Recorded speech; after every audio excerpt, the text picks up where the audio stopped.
తాకట్లో ఉన్న మీ బంగారాన్ని విడిపించి ఆ రోజు ఆన్లైన్ రేటుకి కొంటాం. Sharma gold company. నమస్కారం అండి, సుమన్ టీవీకి స్వాగతం. నేను గీతాంజలి. ప్రస్తుతం మనతో పాటు ఉన్నారు జగదాంబ త్రిశక్తి పీఠాధిపతులు తాళ్ళూరి బనారస్ బాబు గురూజీ. వారితో మాట్లాడి ముఖ్యమైన విషయాలు, చాలామంది కామెంట్స్లో అడుగుతున్న విషయాలు నెగిటివ్ ఎనర్జీస్ గురించి అండి. ఎన్నో ప్రశ్నలు వస్తూ ఉన్నాయి. మేము ఎలా గుర్తించాలండి, పలానా వాళ్ళకి ఇలా జరిగింది, మేము వాటి నుంచి బయటపడొచ్చా, అసలు గుర్తించవచ్చా, ఎవరిని సంప్రదించాలి, ఇలా చాలా ప్రశ్నలు అడిగారు. మీరు అడిగినటువంటి కామెంట్స్లో అడిగిన క్వశ్చన్స్కి ఇవాళ సమాధానాలు తెలుసుకుందాం గురుగారి ద్వారా. నమస్కారం గురుగారు. శ్రీమాత్రే నమః. శ్రీమాత్రే నమః. గురుగారు, మీ అనుభవంలో ఎన్నో సమస్యల్ని చూశారు, వాటిని పరిష్కరించారు. చాలామంది భక్తులు రావటం కావచ్చు, మీతో మాట్లాడడం ఎన్నో ఏళ్లుగా జరుగుతున్నది ఇది. ఇందులో మీరు ఒకసారి మాట్లాడుతున్నప్పుడు నెగిటివ్ ఎనర్జీస్ ఇలా ఉంటాయి, అది వ్యక్తుల మీద ఎవరో ఒకళ్ళ శరీరాన్ని ఎంచుకుంటుంది, అలా వచ్చి ఏదైతే ఇబ్బంది వాళ్ళు పడ్డారో అది వేరే వాళ్ళ మీద చూపించడం కానీ, అవి పగ తీర్చుకోవడం కానీ చేస్తూ ఉంటారు. మీకు ఆ క్రమంలో బాగా ఇది చాలా కష్టతరంగా ఉంది, ఈ నెగిటివ్ ఎనర్జీని, దుష్టశక్తుల్ని తరిమేయలేకపోతున్నాము అని మీకు బాగా ఛాలెంజింగ్గా కొన్ని ఉంటాయి కదండి. అలాంటిది ఏదైనా మాతో పంచుకుంటారా? ఇవాళ తెలుసుకోవాలనుకుంటున్నాం. ఇది కూడా ఒక ఆత్మకు సంబంధించినటువంటి సబ్జెక్టుగా నేను భావన చేస్తున్నాను. అది నెగిటివ్ ఎనర్జీ అనొచ్చు దాన్ని, లేదా ఆత్మల ప్రభావం అనవచ్చు, లేదా దుష్టశక్తి ప్రయోగ బాధలు కూడా అనవచ్చు. ఒకానొక సందర్భంలో ఒకసారి ఒకరికి ఒక ఆత్మ ఆవహించి ఉన్నది. ఒక ఆంధ్ర ప్రాంతంలో జరిగినటువంటి యథార్థమైనటువంటి విషయం ఇది. వారికి రెండో పెళ్ళయింది. మొదటి భార్య చనిపోయిందమ్మా. మొదటి భార్య చనిపోయి ఈ రెండో భార్యకు ఆవహించింది. అయితే ఈ రెండో భార్యకు కూడా పెళ్ళవంగానే ఏమీ పట్టుకోలేదు, కొద్ది రోజుల తర్వాత పట్టుకుంది. అప్పటిదాకా తన భర్తకి ఈ విషయం తెలియదు, ఈ అమ్మాయి లోపల ఆత్మ ప్రవేశించింది అని. ఇలాంటి విషయాలు నేను 4-5 కేసులను చుట్టం జరిగింది. ఎందుకు వచ్చింది ఏమిటి అనుకున్నప్పుడు, వాళ్ళు ముందరగా ఎప్పుడు కూడా నాకు ఇప్పుడు రెండో భార్యని ఎవరు చెప్పరు కదమ్మా పెళ్ళి. మెయిన్గా ఇక్కడ ఏమిటంటే అదే ఒక మిస్టేక్ చేస్తారు వచ్చిన వాళ్ళు, ఎవరో తెలియదండి అన్నట్టు, ఎవరో తెలియదండి అని చెప్తారు. సరే, వాళ్ళకి తెలియదు కాబట్టి ఓకే, కానీ వాళ్ళు రెండో పెళ్లి చేసుకున్నామనే విషయం చెప్పరు. చెప్పనప్పుడు ఏమవుతుందంటే కొన్ని కేసులు మనం చాలా పరిశోధన చేయాల్సి వస్తుంది. ఎందుకు వచ్చింది ఏమిటి ఎక్కడ కనిపించదు మనకి, అది ఎట్లా వచ్చింది అనేది కూడా కనిపించదు. వీళ్ళని మనం ఇక ప్రశ్నలు గుచ్చి గుచ్చి గుచ్చి అడగంగా ఎక్కడో చోట ఒక ఆన్సర్స్లో మనకి ఆ చైన్ లింక్ దొరుకుతుందన్నమాట. దొరికినప్పుడు అప్పుడు మనం అడిగితే మీ ఈవిడ ఏంటి మొదటి భార్యనా రెండో భార్యనా అంటే, ఆ ఆత్మ శరీరంలో ఉండేటువంటి నెగిటివ్ ఫోర్స్ కలిగినటువంటి ఆత్మ మనల్ని ఆన్సర్స్ ఇస్తూ ఉంటుంది. వీళ్ళకి తెలుసు, వీళ్ళకి ముఖ్యమైన దాన్ని, వీళ్ళు నాతో ఉన్నారు అని ఇట్లా మనకి ఆన్సర్స్ ఇస్తుంది, మాట్లాడేటప్పుడు ఆత్మ ఇచ్చినప్పుడు అప్పుడు మనం గుచ్చి గుచ్చి అడిగినప్పుడు వీళ్ళు అప్పుడు వెలుగుచ్చుతూ ఉంటారు. ఇలాంటి సంఘటనలో ఆంధ్ర ప్రాంతంలో, విజయనగర ప్రాంతంలో జరిగినటువంటి ఒక గాథ ఇది. వాళ్ళు చెప్పలేదు ఎంతవరకు, నాకు కూడా ఇట్లాగా రెండో పెళ్ళి అయిందని వాళ్ళు ఏం చెప్పలేదు. అయితే ఆ శరీరంలో ఆత్మ ప్రవేశించి చాలా కాలం అయిపోయింది. మామూలుగా రోజు ఇప్పుడు మీరు ఎట్లాగైతే మంచిగా అందంగా చక్కగా మీ ఉద్యోగానికి మీరు ఎట్లా వస్తున్నారో, మీరు ఎట్లాగైతే అలంకారం అవుతున్నారో, ఆమె కూడా అలాగే ఉన్నది చూడటానికి అంతటికి కూడా. కానీ భర్త దగ్గరికి వెళ్ళే టయానికి మాత్రం ఆవిడ యాక్సెప్టెన్స్ ఇవ్వదు. అది పెద్ద ప్రాబ్లం. అంటే ఏమిటి, అన్యోన్య దాంపత్యానికి అక్కడ మెయిన్గా అడ్డంకిగా ఈ ఆత్మ కానీ, ఈ నెగిటివ్ ఫోర్స్ కానీ, మీరు ఏ పేర్లు అయితే పెట్టుకుంటారో అది చేయనివ్వదనమాట. చేయనివ్వకపోయేసరికి ఏదో ఒక రీజన్ చెప్తూ ఉంటుంది. ఈ అమ్మాయి లోపల ఉండి ఈ అమ్మాయి చేతుల మీదుగా ఆ మాటలు ఇవాళ కాదు రేపు ఏదో సంసార జీవితాన్ని అతకనివ్వకుండా చేసేటువంటి ఇష్యూస్ అనమాట ఇవన్నీ కూడా.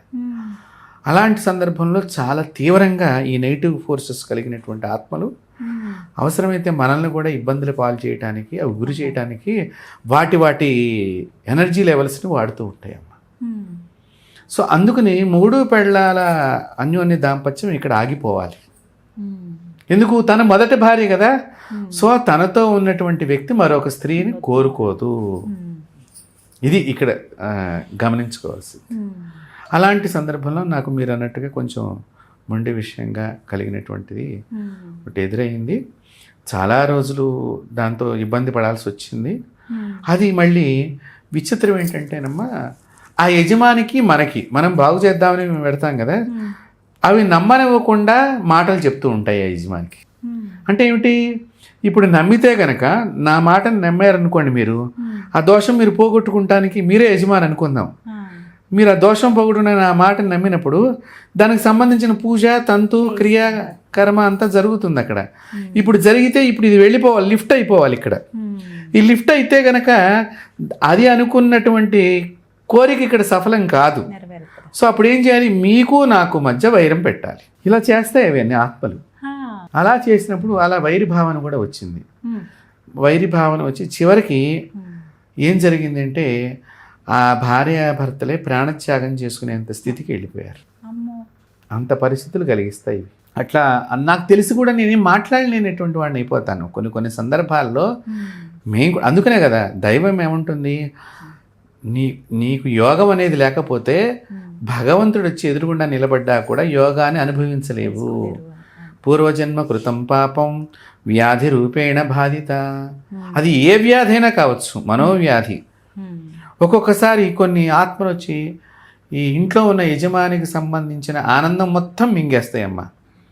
ఇక వాళ్ళ పొలాలు పండనివ్వవు, మనుషులను రానివ్వవు, ఒక్కొక్కసారి వాళ్ళ జీవాల్ని చంపేస్తూ ఉంటాయి, మనుషులను చంపేస్తూ ఉంటాయి, రకరకాలుగా బాధిస్తూ ఉంటాయి. ఇవి కూడా నేను చూడటం జరిగింది. తర్వాత మా నాన్నగారు కూడా చిన్నప్పుడమ్మా వారు గవర్నమెంట్ టీచర్గా పనిచేశారు. రిటైర్ అయిపోయిన తర్వాత అప్పట్లో వారిని సాంఘిక, అంటే రిటైర్ అయ్యే ముందరగా సాంఘిక సంక్షేమ హాస్టల్స్ అనేవి ఉండేవమ్మా పూర్వం. ఆ వాటిల్లో ఆయన సాయంత్రం వెళ్ళి ట్యూషన్ చెప్పాలని గవర్నమెంట్ ఒక జీవో పంపించింది. పిల్లలు అక్కడ సరిగ్గా మార్క్స్ రావట్లేదని చెప్పి వెళ్ళినప్పుడు ఒకసారి మమ్మల్ని కూడా ఆయనతో పాటు తీసుకెళ్ళేవాళ్ళు అక్కడ చదివించడానికి. మేము చిన్నపిల్లలమే. వెళ్ళినప్పుడు ఒకసారి ఒక అమ్మాయి రావటం లేదు ట్యూషన్కి. హాస్టల్లోకే నాన్నగారు వెళ్ళేవారు. హాస్టల్ విద్యార్థులందరూ ఎదురుగుండా కూర్చోవాలి, మొత్తం వచ్చి పుస్తకాలు తీసుకుని చదవాలి. డౌట్ వస్తే మాస్టర్ గారిని అడగాలి, మా నాన్నగారిని వచ్చి అడగాలి. ఒక అమ్మాయి రాలేదని మా నాన్నగారు అడిగారు. అంటే లోపల ఉందండి, ఏమిటోగా వెరైటీగా ఉన్నది మాట తీరు అని చెప్పి పిల్లలందరూ ఒక రకంగా చెప్తారు. ఇంకొకళ్ళు లేచి దెయ్యం పట్టినట్టుందని ఒక అమ్మాయి చెప్పింది. అనగానే మా నాన్నగారు ఎక్కడుంది ఏమిటంటే, అమ్మాయి లోపల ఇలా కూర్చునిందమ్మ చూడటానికి, మీరు నమ్మరు, జుట్టిప్ప తీసేసుకుంది. అమ్మాయి చాలా చిన్నపిల్ల. మనం ఏంటంటే ఏమైనా దెయ్యం స్టోరీ వింటే కనుక వీళ్ళు కూడా అట్లా మళ్ళీ భయపెట్టడానికో, తోటి ఫ్రెండ్స్నో ఇబ్బంది పెడతానుకో, భయపెడతానుకో ఇలాగా. ఇది విజయవాడ దగ్గర నున్న అనేటువంటి ఊళ్ళో జరిగిన సంఘటన నేను చెప్పేది. అంటే మీరు ఆలోచన చేయండి, నేను పలానా ఊరు పలానా ఇది కూడా చెప్తాను. అక్కడ మెయిన్ రోడ్డు మీదనే ఉంటుంది సాంఘిక సంక్షేమ హాస్టల్. అది పెద్ద, అక్కడ బస్సులన్నీ అవుతాయి. అక్కడ మా నాన్నగారు లోపలికి వెళ్ళినప్పుడు అమ్మాయి ఇలా విరబోసుకుంది. మా నాన్నగారు ఎవరు లోపలికి రావద్దని చెప్పేసి తలుపు వేసేసారు. వేస్తే నేను కొంచెం తలుపు మధ్యలోంచి చూస్తున్నాను అనమాట, ఇలా కొంచెం తలుపు. ఎందుకంటే మా నాన్నగారే కదా, కొంచెం మనకి చిన్నప్పుడు కూడా ఏం జరుగుతుంది చూద్దాం, దెయ్యం అంటే ఎలా ఉంది ఏంటని ఆ భావంతో చూసినప్పుడు మా నాన్నగారు నిప్పులు తెప్పని మనం చెప్పారు. హాస్టల్ మేనేజర్కి నిప్పులు తెచ్చారు, ఏదో సాంబ్రాణి అవేవో తెప్పించారు. వేస్తే ఇలాగే కూర్చుని ఉందమ్మా, ఇలా మొత్తం అంతా జుట్టు ఎరపోసుకుంది, మాట్లాడట్లే. ఆ అమ్మాయి పేరుని మా నాన్నగారికి మామూలుగా హాజరు ఎంతమంది వచ్చారు ఆయన సంతకం పెట్టాలి, అటెండెన్స్ అవన్నీ ఉంటాయి అక్కడ రూల్స్, గవర్నమెంట్ రూల్స్. ఇట్లాగే కూర్చుని మాట్లాడట్లే. పలానా పేరుతో పిలుస్తున్నాను, ఏం లేదు. ఎప్పుడైతే ఈ సాంబ్రాణి ధూపం వేసి, మరి మా నాన్నగారు వారి గురువు గారు కొన్ని ఏవో మంత్రాలని, మా నాన్నగారు కూడా చిన్నప్పటి నుంచి హనుమంతుడు ఉపాసన బాగా చేసేవారు. దాంతో ఏదో చదువుతుంటే అట్లా అంటుంది అమ్మాయి. నాకు ఇప్పటికీ కూడా బాగా గుర్తు. ఒక గదిలో కార్నర్లో కూర్చున్నది, నేను ఇట్లా తలుపు దించి చూస్తాను, నా వెనకాతలు చాలా మంది ఉన్నారు. అంటే గురువుగారు పిల్లాడు వెళ్ళాడు అనగానే అందరూ. అయితే అప్పుడు మా నాన్నగారు ఇంకా సాంబ్రాణి దగ్గర ఇస్తే ఎంతకి చెప్పట్లేదు, మంత్రం చదువుతున్నారు చెప్పట్లేదు. ఆయన కూడా చాలా ఏంటి ఇంత చిన్నపిల్లకి ఎక్కడికి వెళ్ళి వచ్చింది ఏంటి అని చెప్పి నేను హాస్టల్ అతను అడిగితే ఏమో తెలియదండి, పూర్వకాలం ఏంటంటే బహిరంగ ప్రదేశానికి టాయిలెట్స్కి పెడుతూ ఉండేవారు. అయితే ఆ తర్వాత తెలిసింది నాన్నగారికి, ఈ పిల్ల ఏదో బయటకు అట్లా వెళ్ళి ఉంటుంది అనే విషయం ఆయనకి మంత్రంలో ఏదో కనిపించినట్టుంది. అప్పుడు ఆయన ఇంకా ఇట్లా కాదు, ఇంకొక ప్రక్రియ ద్వారా అడగాలి అని చెప్పి మా నాన్నగారు అమ్మాయి చెయ్యి ఇవ్వలేదు. ఇవ్వదు, బలవంతంగా చెయ్యి లాక్కున్నారు. లాక్కుని ఈ చిటికిన వేలు ఉంది కదమ్మా, ఈ చిటికిన వేలు గోరుని ఇలా నొక్కారమ్మా. నొక్కి ఏదో మంత్రం చదువుతున్నారు. అయితే తర్వాత నాకు తెలిసింది అది పలానా దేవుడిది ఆ మంత్రం చదివారు అనేది తెలిసింది. ఆ చదువుతున్నప్పుడు అని అప్పుడు కళ్ళు పైకి ఎత్తి చూసి నా పేరు ఇది, నేను ఇక్కడికి వస్తే పట్టుకున్నాను అని ఇట్లా చెప్పడం మొదలెట్టింది. ఇక మాకు చాలా చిన్నప్పుడు అవి ఇది దగ్గరగా 5వ తరగతి నేను చదువుకునేటువంటి రోజుల్లో జరిగిన సంఘటన. అందులో ఇప్పుడంటే ఈ టెక్నాలజీ ఇవన్నీ ఇప్పుడు ఉన్నాయి, కానీ అప్పట్లో ఇవేమి లేవు కదమ్మా. అయితే అప్పుడు ఆ చిటికిన వేలు వదల్లా లాక్కుంటూ అమ్మాయి చెయ్యి, మా నాన్నగారికి అయితే చేతులు 2 నొప్పి వచ్చేసినాయి, అంత పోటు వచ్చింది. ఎందుకంటే ఆయన బయటకు వచ్చిన తర్వాత ఆయన అవస్థ చూస్తే గమనించాను నేను. చెయ్యి విదిలించుకుంటాము అవన్నీ చేశారు పాపం ఆయన. ఆ లోపల ఉండి ఆ అమ్మాయి విదిలించుకోవటం అన్నీ, కానీ అట్లాగే పట్టుకున్నారు. పట్టుకుని మంత్రం చల్లి మంత్రించిన నీళ్ళు అవన్నీ చల్లితే అప్పుడు ఆ అమ్మాయి బయటికి ఆత్మ బయటికి వెళ్ళిపోయింది. వెళ్ళిపోయిన తర్వాత మామూలుగా అయిపోయింది. ఆ అమ్మాయిని ఒక నడి వయసులో ఉన్న ఆమె చనిపోయింది కోరికలతో. అయితే ఆ అమ్మాయి అంటే ఇప్పుడు నేను చెప్తే మీరు కూడా భయపడవచ్చు. ఆ రోజు ఇట్లాగే చెడ్డ రోజులు అని లేకపోతే తీవ్రమైన రోజులు అనుకుంటాం కదండి. ఇప్పుడు అష్టమి, నవమి, ఇందాక మీరు కూడా కొన్ని తిథులు అనే ప్రస్తావన, ఈ తిథుల్లోనే ఆవిడ ఆ చిన్నపిల్ల తలంటు పోసుకుని మల్లెపూలు పెట్టుకుని వెళ్ళిందమ్మా బహిరంగ ప్రదేశానికి. ఇప్పుడు మీరు పూలు పెట్టుకున్నారు, ఇప్పుడు అలా చెప్పాను అనుకోవద్దు. ఆమె స్వయంగా ఆమె ఆ మల్లెపూలు అది కూడా మంచి సమయంలో వెళ్ళటము, మిట్ట మధ్యాహ్నం టైంలో వెళ్ళటం. అమ్మాయి స్కూల్కి కూడా వెళ్ళలేదని తర్వాత తెలిసింది నాన్నగారికి. సో అలాగా ఆయన వదిలించారు. అది ఒక దగ్గరగా సాయంత్రం మాకు స్కూల్ అయిపోయింది, 5ంటికి ఇంటికి వచ్చేసేవాళ్ళు. 4:30కి అట్లా గవర్నమెంట్ స్కూల్స్ అప్పట్లో అయిపోయేవి. ఇంటికి వచ్చాము, మళ్ళీ 6ంటికి ట్యూషన్కి వెళ్ళిపోయాము. అది రాత్రి 9:30 దాకా, 6 దగ్గర నుంచి 9:30 దాకా మా నాన్నగారు యుద్ధం చేయాల్సి వచ్చింది అమ్మాయిని కాపాడటానికి. మొత్తాన్ని కాపాడారు. తర్వాత ఇంకా ఒక సంవత్సర కాలం అక్కడ నాన్నగారు పాఠాలు చెప్పడం, మళ్ళీ బాగుండిపోయింది. సో ఇలాంటివి నా చిన్నతనంలో చూసిన సంఘటన. అలాగే నేను ఇందాక చెప్పాను కదా, ఇట్లా భార్యాభర్తల అన్యోన్య దాంపత్యం అనేటువంటి విషయం, అది పాపం వాళ్ళిద్దరూ కూడా చనిపోయారని తర్వాత నాకు చాలా రోజుల తర్వాత తెలిసింది. ఇలా సంసారం చేయనివ్వకుండా, అంటే మన మీద అబద్ధం చెప్పటం, గురువుల మీద అబద్ధం చెప్పడం, మంత్రాన్ని నమ్మద్దని చెప్పటము, ఇలాంటివి 2-3 సంఘటనలు నా జీవితంలో ఉన్నాయి. బట్ వాళ్ళు ఎలా ఫీల్ అయినా కూడా మనం కొన్ని విషయాలు చెప్పలేము. ఎందుకంటే చెబితే అది దానికి మళ్ళీ ఇంకొక మాట చెప్తూ ఉంటుంది. కాబట్టి మన ప్రస్తావన ఎంతవరకు అని మనం జాగ్రత్త పడాలి. లేకపోతే మనం కూడా కొన్ని ఎదురు దెబ్బలు తగులుతాయి మనకు కూడా అమ్మా. అలా కూడా ఉంటాయి, అవి ఏమైనా చేయగలుగుతాయి. అందుకని మనం సైలెంట్ అవ్వాలి. మన గురించే చెడు చెప్తాయి, మన గురించే చెడ్డ మాటలు చెప్తాయి. ప్లస్ మంత్రం వేసేటప్పుడు కూడా దాని పద్ధతులు ఉంటాయమ్మా. ముందర సాత్వికంగా అడగటము, కొంచెం తర్వాత అంటే సామధాన దండోపాయాలు అన్నట్టుగా ఉంటాయి కదా, దీనిలో కూడా అలా పద్ధతులు ఉంటాయి. దండోపాయం అంటే ఇది కర్ర పెట్టుకుని కొట్టడం కాదమ్మా, మంత్ర తీవ్రతని చేయటం.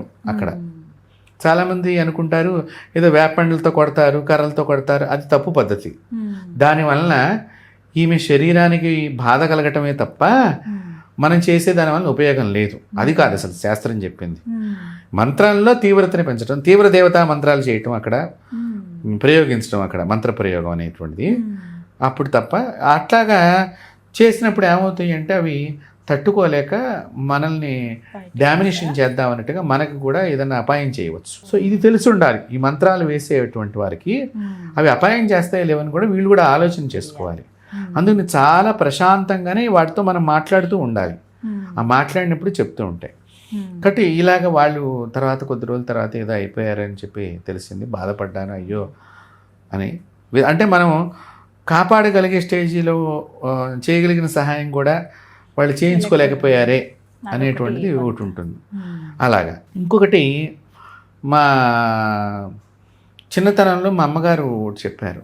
పక్కన ఎవరికో ఇట్లా ఆత్మ పట్టినప్పుడు గర్భిణీ స్త్రీకి అంటే పిల్లలు లేని ఆవిడ చనిపోయింది. మా అమ్మగారు చెప్పారనమాట. ఆవిడ చనిపోయి పక్కింట్లో ఎవరికో గర్భం వస్తే వాళ్ళకి పట్టిందిట. ఈ జంగా ఒకతను రోజు రావటము, ఈ వచ్చిన అతను భిక్షకు వస్తే కనుక లోపలికి రానిచ్చేది కాదట. అతను పడిపోతూ ఉండేవాట. మా అమ్మగారు చెప్పేవారు. పడిపోతుంటే ఏంటి ఎట్లా పడిపోయాడు అనుకుంటుంటే, వీళ్ళు ఏదో వేషాలు వేస్తూ ఉంటారు, ఏదో 5-10 రూపాయల గురించి అన్నట్టుగా అనుకుంటాం కదా ఎవరైనా కూడా. అతను అన్నట్టు కాదమ్మా, వీళ్ళ ఇంట్లో ఆత్మ ఉన్నది, అది పిల్లని ఇచ్చేస్తుందంటే. తర్వాత పుట్టిన పిల్ల చాలా నోరంతా పుండైపోయి ఇవాళ రేపు చచ్చిపోయేటట్టుగా అలా పుట్టిందంటమ్మా. మా అమ్మగారు చెప్పారు. అతను చెప్పిన మాట వాస్తవమేనని తర్వాత మా అమ్మగారికి, అంటే ఈ మామూలుగా సహజంగా ఆడవాళ్ళు కొంత మాటల సమాచారంలో తెలుసుకుంటారు కదా, అలాగా ఒక సంఘటన.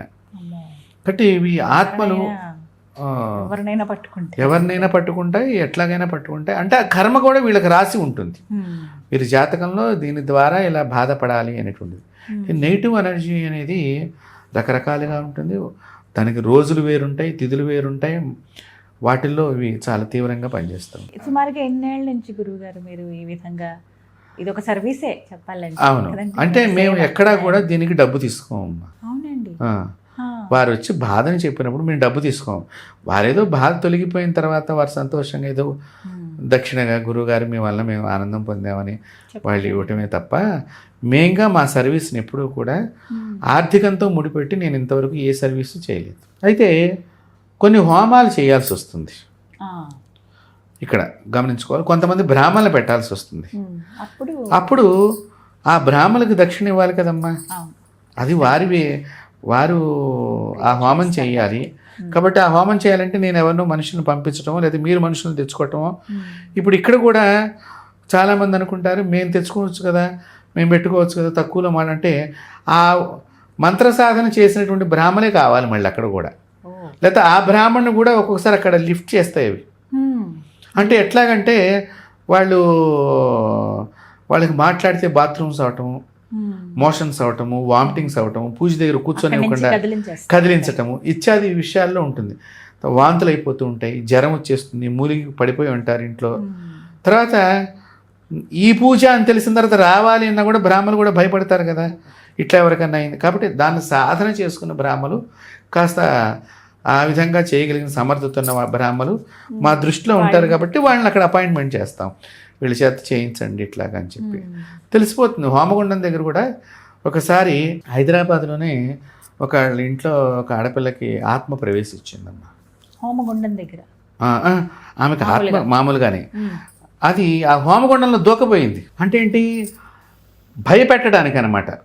దూకపోవటం అంటే ఆ ఇటుకల్ని కాలుతో తనటం. అంటే ఏంటి, అక్కడ పవిత్రాన్ని అపవిత్రం చేయటం దాని లక్షణం. సో అప్పుడు ఆ పాపం మనకి సంప్రాప్తం అవుతుంది. దాని ఆలోచన ఎట్లా ఉంటుంది. వీటిల్లోనమ్మా ఇప్పుడు ఇందాక చెప్పాను, మొదటి భార్య ఇతను ఆవహించిందని చెప్పి. కొంతమందికి ఇంట్లో తాతలు ఆవహించిన వాళ్ళు ఉన్నారు. మంచి చేస్తారు కదండి, చెడు చేస్తారా అంటే ఏదో గొడవ ఉంటుందమ్మా. ఇప్పుడు ఇక్కడ ఏంటంటే అదే అంటున్నా, అలా ఉంచేసుకుంటారు. వీళ్ళు విషయాలు దాచేస్తారు. దాచినప్పుడు పగతో రకరకాలుగా మనిషి ఎప్పుడు కూడా మనసు శుద్ధంగా ఉండాలని చెప్పింది. ఆ మనసే మొత్తం అన్నిటికీ ప్రమాదాలకి వలయం అవుతుంది. అందుకని మనసుని ఎప్పుడు కూడా మీరు బాగా గమనించుకోండి. మీరు ఇంట్లో రుద్రాభిషేకం చేసినప్పుడు వాడు బ్రాహ్మణులు వచ్చి ఒక రుద్రాభిషేకం మేము చేయించుకుంటాం అన్నప్పుడు మగవాడి చేత చేయిస్తారు. మొత్తం ఒక తంతు ఉంటుంది అక్కడమ్మా. ఏమిటి, శివ సంకల్పమస్తు అన్నప్పుడు ఈ బిల్వదళము, శివలింగము ఈ గుండెల దగ్గరికి ఇలా పెట్టుకుంటాం. ఇది ఒక ప్రక్రియ చేయిస్తూ ఉంటారు. ప్రతి మంత్రానికి ఇలాగా ఒక 5-6 సార్లు ఆ మంత్రం చెప్పిస్తూ ఇలా అంటే శివుడు నీ హృదయం లోపలికి రావాలి, నీ హృదయం లోపలికి రావాలి అన్నట్టుగా. అంటే ఇక్కడ ఆ మాదిరిగా మనసు కనుక శుద్ధంగా లేకపోతే ప్రమాదాలను మన చేతులతోనే మనమే చేసుకుంటాం. మరి తాత ఎందుకు పట్టాడో తెలియదు ఆ పిల్లకి, ఈ తండ్రికి కూడా ఎందుకు పట్టాడో తెలియదు. ఇప్పుడు ఆ విషయం పట్టిన విషయం చెప్పామనుకోండి ఇక్కడ ఉన్న కొడుక్కి, ఇప్పుడు వాడికి పిండం పెట్టకుండా ఉంటాడు రేపటి నుంచి. అదొక ప్రమాదం. మాకు ఎన్ని సమస్యలు ఉంటాయండి, చాలామందికి తెలియదు ఈ విషయాలు. ఇప్పుడు మీరు అడిగారు కాబట్టి ఇప్పుడు మేము చెబితేనేమో వీడ ఇంకో రకంగా తీసుకుంటాడు, ఎందుకు వీడికి కక్ష ఉంటుంది, నా కూతురు మీద పట్టావా, నా కొడుకును పట్టావా అని వీడికి కక్ష ఉంటుంది. ఇప్పుడు నేను వీడికి ఎందుకు పెండం పెట్టాలి, చచ్చిన అన్న పిల్లని ఏడిపించాడు కదా అనేది చేస్తా వీడు ఉంటాడు. మేము అలా చెప్పం. ఆయన ఎందుకు పట్టాడు అనేది ఆయన లోకానికి వెళ్ళిన తర్వాత ఆయనకు తెలిసింది ఎందుకు పట్టాలనే విషయం. కాబట్టి నీ లోకంలో నువ్వేం చేయాలి తండ్రికి అనేది నువ్వు చెయ్యాలి. మాకు దాంతో విభేదించిన వాళ్ళు కూడా ఉన్నారు కొన్ని సందర్భాలు. మీరు చెప్పేదంతా వాళ్ళ సైడే ఇప్పుడు వాళ్ళ సైడ్ మాట్లాడతారు, మా సైడ్ మాట్లాడతారని పక్కన పెడితే నీ పిల్ల బాధపడుతోంది, ఈ బాధకు మార్గం చెప్తాం. కాబట్టి దీన్ని నువ్వు ఎలా తీసుకోగలగాలో అది తీసుకోవాలి. ఇలాగా ఉంటారమ్మా కొంతమంది, తాతలు పట్టిన వాళ్ళు ఉన్నారు. అమ్మో ఎట్లా ఉంటారు.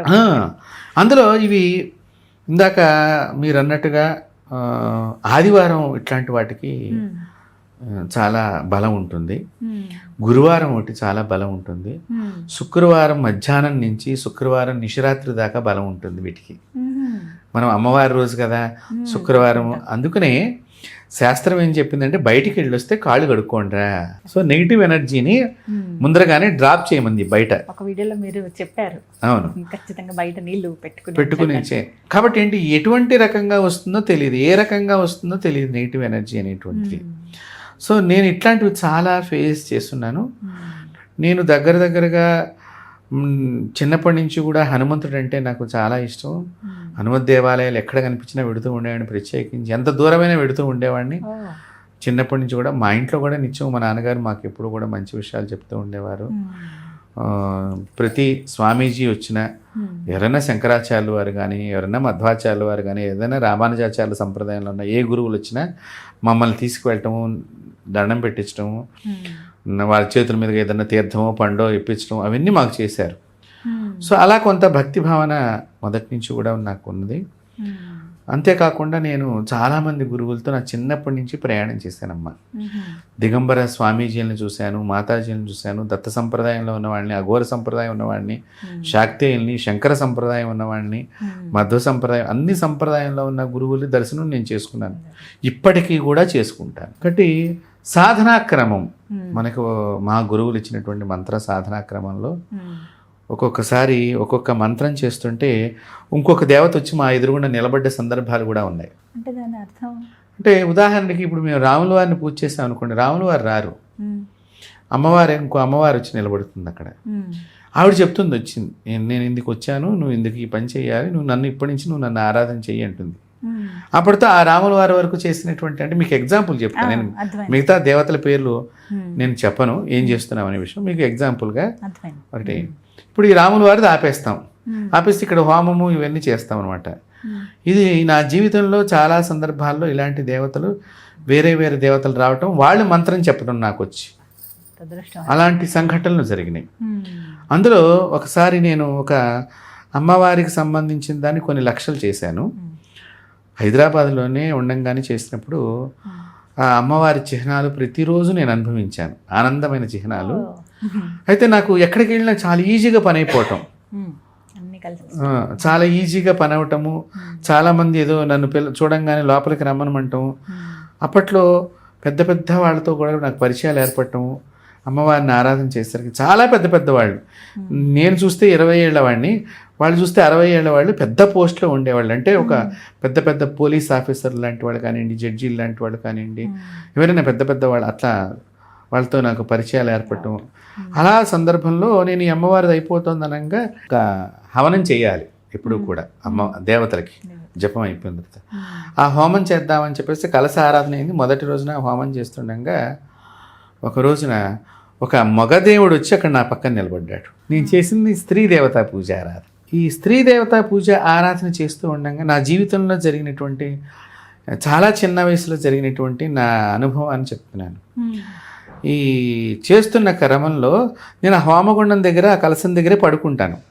అది నియమం అనమాట, మనం పడుకోవాలి. అలాగే పడుకున్నప్పుడు రాత్రి 11:30కి మామూలుగా పడుకున్నాను. 12:30కి ఆ మగదేవుడు వచ్చి నా పక్కన నిలబడ్డాడు.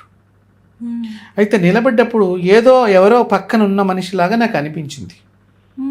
కానీ కళ్ళు తెరిస్తే ఎందుకు ఒక్కొక్కసారి ఏమవుతాయంటే కళ్ళు తెరవకూడదని శాస్త్రం. ఎందుకంటే మనం చేస్తున్న దాన్ని ఎవరైనా గమనించి మనల్ని పాడు చేయడానికి ఎవరైనా ఇంకో దుష్ట ప్రయోగం చేస్తే ఆ దుష్ట శక్తులు వస్తాయి, మళ్ళీ మన కనెక్టివిటీ అవ్వాల్సి వస్తుంది. సో అది పెద్దలు చెప్పేవారు పూర్వకాలం. సో మళ్ళీ తెరిస్తే అది ఎందుకు అని నేను ఇలాగ పడుకున్నానమ్మా. ఆ మగదేవుడు వచ్చి, నాకు దేవుడు అనేది తర్వాత తెలిసింది, నన్ను ఇలా పక్కకి నెట్టాడు సుస్పష్టంగా. ఇది నేను వేరే రకంగా ఏం చెప్పట్లేదు, నిజాన్ని చెప్తున్నా నేను. ఇప్పుడు ఇలా మనిషి పడుకుంటే దాన్ని ఇలా పక్కకి జరిపాడు. జరపంగానే నాకు ఏంటబ్బా ఎవరు తోసినట్లయింది అని నేను కళ్ళు తెరిచానప్పుడు ఇక్కడ మనిషి మంచి నల్లగా నిగనిగలాడిపోతున్నాడు. మన పూర్వీకులు దొంగలు ఆయిల్ రాసుకుని దొంగతనానికి వచ్చేవాళ్ళు అన్నారు, అట్లా నల్లగా చర్మం మీద ఆ నూనె కూడా కనిపిస్తుంది అన్నట్టుగా రోమాలు అంత నిగనిగలాడుతూ ఆయన కనిపించారు. నెట్టేసేసి అవతలకి వెళ్ళిపోయాడమ్మా. ఏంటబ్బా నేను మళ్ళీ ఎక్కడున్నారా ఈ నెట్టిన అతను అని చెప్పి అటు చూస్తే అక్కడ సుస్పష్టంగా ఆయన ఆకారం అట్లా కనిపిస్తోంది. మంచి ఇంత శరీరం, కాళ్ళు చేతులు లావుగా బలిష్టంగా ఉన్నటువంటి వ్యక్తి.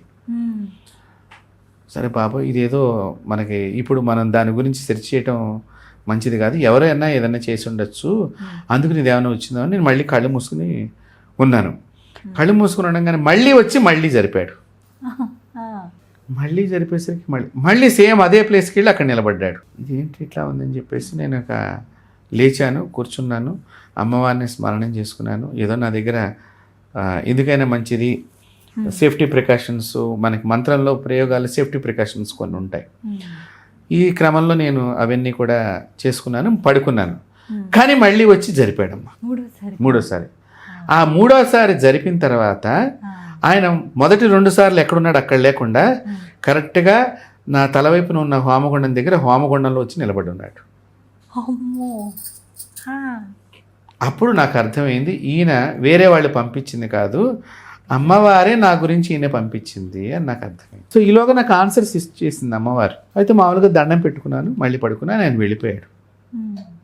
వెళ్ళిపోయిన తర్వాత నాకు కొద్ది రోజుల తర్వాత 3 సార్లు పెద్ద ప్రమాదాలు తప్పినాయి. సో అప్పుడు నాకు అర్థమైంది, ఈ మగదేవుడు ఎందుకు వచ్చాడు ఈ ప్రమాదాన్ని కాపాడటానికి. ఒకసారి నేను కూకట్పల్లి దగ్గరమ్మ, నాకు ఇదివరకు బ్లూ కలర్ ఇండికా కారు ఉండేది, అప్పుడు కొత్తగా వచ్చింది అది, ఇండికా V2 అని చెప్పి కొత్త మోడల్లో వచ్చినప్పుడు ఆ బ్లూ కలర్ కారు కొనుక్కున్నాను. అప్పుడు అది కూకట్పల్లి దగ్గరమ్మ 20 చక్రాలు ఉండే వెహికల్ కిందకి నా కారు వెళ్ళిపోయింది. సడన్గా డ్రైవర్కి ఏమైంది, అసలు చాలా జాగ్రత్తగా ఉంటాడు డ్రైవర్ కూడా, ఎందుకు జరిగిందో అతనికి తెలియదు, సడన్గా వెళ్ళిపోయాడు. కారు బానెట్ లెఫ్ట్ సైడ్ ఉండే డోర్లు 2 తొక్కబడిపోయి నేను రైట్ సైడ్ డోర్ నుంచి బయటకు వచ్చేసాను, డ్రైవరు అంతా కూడా. అదొకసారి జరిగింది. అలాగే అబిడ్స్లోనమ్మా ఒకసారి నేను ప్రయాణం చేస్తే ఎక్కడికో వెడుతున్నాను. అబిడ్స్కి ఇంకా అక్కడ పోస్ట్ ఆఫీస్కి యువతలుగా, సెంట్రల్ పోస్ట్ ఆఫీస్ ఉంటుంది, దాని యువతలుగా ఆ ఆటోలో పెడుతున్నాను. తొందరగా వెళ్ళాలని చెప్పి, కార్లు అయితే కనుక తొందరగా మనకి పెద్దగా ఉంటాయి వెళ్ళటానికి, ఆటో బుక్ చేసుకుని నేను వెళ్ళిపోతున్నాను. వెడుతుండగా సడన్గా ఏమైందో తెలియదమ్మా, ఆటో అంతటికి ఆటో ఇట్లా బొక్కబారిలో పడిపోయింది. పాపం వాడు స్పీడ్గా కూడా లేడు, ఎందుకు జరిగిందో తెలియదు మనకి. మిరాకిల్గా ఆ సంఘటన జరిగింది. జరగగా నేను పడిపోయాను. కరెక్ట్గా బస్సు వచ్చి నా తలకాయ దగ్గర ఆగిందమ్మా. అప్పుడు అందరూ కూడా అక్కడ ఉండేటువంటి మార్వాడ్స్ కొంతమంది తెలుసు, పండిట్జీ అని వాళ్ళు మామూలుగా గౌరవప్రదంగా జీ అనేది కలిపి మనం నన్ను నేను నిత్యం నా పంచి కూడా చిరిగిపోయింది. గబా వాళ్ళు తీసుకెళ్ళి, అంటే ఐరన్ రాడ్స్ కూడా ఊడిపోయినాయి ఆటోవి, అవి అంతా చిరిగిపోయినాయి, బట్టలు కూడా చిరిగిపోయినాయి. గబాబా వాళ్ళు వాళ్ళ షాప్లో తీసుకెళ్ళి కూర్చోబెట్టి మంచినీళ్ళు ఇచ్చి అంతా కూడా చేశారు. అదొకసారి పెద్ద ప్రమాదం తప్పింది. బట్ నా ఒంటికి ఇంత కూడా ఏం దెబ్బ తగలలేదు, వస్త్రాలు ఏవో చిరిగినాయి తప్ప ఒంటికి ఏమీ ప్రమాదం తగలలేదు. అక్కడేమో కారు పాడైంది మొత్తం, ఇక్కడ వస్త్రాలు పాడైనాయి. చూడండి, 3వసారి ప్రమాదం. ఆ 3వసారి ప్రమాదం అమ్మ, నేను లండన్ బయలుదేరి వెళ్ళాలి రేపు. ఈ రోజున మా ఇంట్లోనే జరిగిన సంఘటన. కాలికి అంటే అక్కడ బాల్కనీ ఉంటుంది, పనమ్మాయి వచ్చినా కూడా అక్కడే గిన్నెలు కడగటం బట్టలు ఉతకటం అట్లా ఉండేది. ఆ సబ్బు ఏదో ఉండిపోయినట్టుంది, నాకు తెలియదు అక్కడ. మామూలుగా నేను బయట నుంచి వచ్చి అక్కడ కాళ్ళు కడుక్కున్నాను, ఆ సబ్బు నా కాలుకి అంటుకుంది. ఇలా అడుగు కిందకి ఇప్పుడు స్టెప్ కిందకి పెడుతుంటే జర్రమని కాలు జారిపోయిందమ్మా. జారటం వెనకాతల పెద్ద దిమ్మ ఉన్నది, ఈ తలకాయకి ఇక్కడ కొట్టుకోవాలి అసలు నిజంగా. అయితే ఎవరో వచ్చి ఇట్లా పక్కకు జరిపారమ్మా. పక్కన ఇంట్లో పిల్లర్స్ వేస్తున్నారు, ఆ పిల్లర్ వచ్చి నా వీపు వెనకాతల ఇలా గుద్దుకుందమ్మా. మరుసటి రోజు నా లండన్ ప్రయాణం. ఇది ఒక సంఘటన. వెళ్ళారండి? నేను ఆ రోజు చాలా బలమైన దెబ్బ తగిలింది, ఈ గూడంతా కూడా చాలా పోటు వచ్చింది. డాక్టర్ దగ్గరికి వెళ్ళాను, ఆయన ఇంజక్షన్ ఇచ్చారు. ఇట్లా వెళ్ళాలండి అన్నీ మరి టికెట్స్ అంతా కూడా బుక్ అయిపోయినాయి. అందులో వాళ్ళు చాలా టికెట్స్ మరి అప్పట్లో ఇంకా ఇది జరిగి కూడా చాలా కాలమైంది, 2009లో నేను చెప్పిన సంఘటన. అట్లా మళ్ళీ నాకు ఒక క్షణంలో నేను రిలీఫ్ అయిపోయాను. లండన్ వెళ్ళాను, ఓ 1 నెల రోజులు ఉన్నాను. వస్తున్న సందర్భంలో మళ్ళీ ఇంకొక ప్రమాదం. మన హైటెక్ సిటీ దగ్గర మామూలుగా బస్సులు, ఎయిర్పోర్ట్ నుంచి బస్సులు వచ్చి అక్కడ ఆగిపోతూ ఉండేవి. నేను అక్కడి నుంచి కారు మాట్లాడుకుని వచ్చేవాడిని, ఎందుకంటే నేను ఎక్కడికి వెళ్ళిన డబ్బులు ఎంత తక్కువగా జాగ్రత్తగా ఖర్చు పెట్టాలి అనే ఆలోచనతో నేను ప్రయాణం చేస్తూ ఉంటాను. ఇంకొకరికి కూడా నేను అలాగే చెప్తాను, ఎవరికైనా కూడా ఖర్చును తగ్గించుకోండి అని చెప్తాను. తెల్లవారుజామున దిగాము, సరే లగేజ్ అంతా పక్కన పెట్టుకున్నాను. కార్లు ఏమున్నాయని పక్కన మారుతి వ్యాన్ ఏదో కనిపించింది నాకు. వాడిని వెళ్ళి పలానా చోటకు వస్తావా అని అడిగాను, వస్తానన్నాడు. సరే వాడు వెనక్కి తీసుకోరా కార్ అన్నాను. నేను యువతల నుంచి లగేజ్ పెట్టబోతున్నా, అక్కడ దిమ్మ ఉన్నదమ్మా కింద, చీకట్లో కనిపించలేదు. నేను ఆ దిమ్మ నా కాలికి దెబ్బ తగిలింది, ఇలా బొక్కబోర్లా ముందర పడితే నన్ను ఏ బస్సు అయితే ఎయిర్పోర్ట్ నుంచి తీసుకొచ్చి దింపిందో ఆ బస్సు టైర్కి వెళ్ళి నా తలకాయ కొట్టుకుంది. ఆ కొట్టుకుంటంలో నాకు ఇంకా కొట్టుకోవాలి, ఇంక అప్పటికి నాకేదో జరిగిపోతుంది అని నాకే అమ్మవారు చెప్పి నా చేతిలో ఉన్న సూట్ కేసుని ఇలా పడేసానమ్మా ముందరికి. పడేస్తే ఆ సూట్ కేసు మీదకి బస్సు టైర్ ఎక్కింది, నా తలకాయ వెళ్ళి బస్సును కొట్టుకుంది. సో ఒక దేవత సాధన చేస్తే ఇంకొక దేవుడు కాపాడిన దానిలో నా జీవితంలో ఇవి ఇట్లాంటివి చాలా మిరాకిల్స్.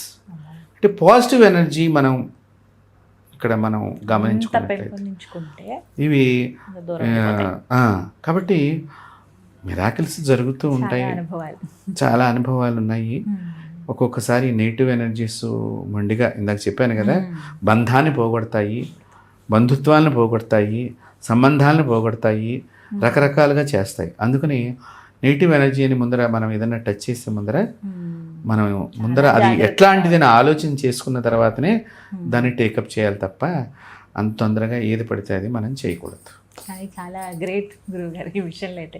అంటే ఎక్కడ తొణకకుండా ఇంకా అలా కంటిన్యూ చేస్తున్నారు. ఇట్లాంటివి మనం డబ్బుకు కనుక చేస్తే ఆ నెగిటివ్ ఎనర్జీ మన ఇంటిలో ప్రవేశించడానికి మనమే ద్వారాన్ని తెరిచినట్లు అవుతుంది. అంటే ఇప్పుడు కూడా ఇట్లాంటి వాటితో మనం వ్యాపారం చేయకూడదు. చక్కగా వివరించారండి. ఇంకా చాలా మాట్లాడాలి, మరొక ఎపిసోడ్లో మళ్ళీ మాట్లాడదాం. తప్పకుండా. సంతోషం గురువు గారు, ధన్యవాదాలండి. శ్రీమాత్రే.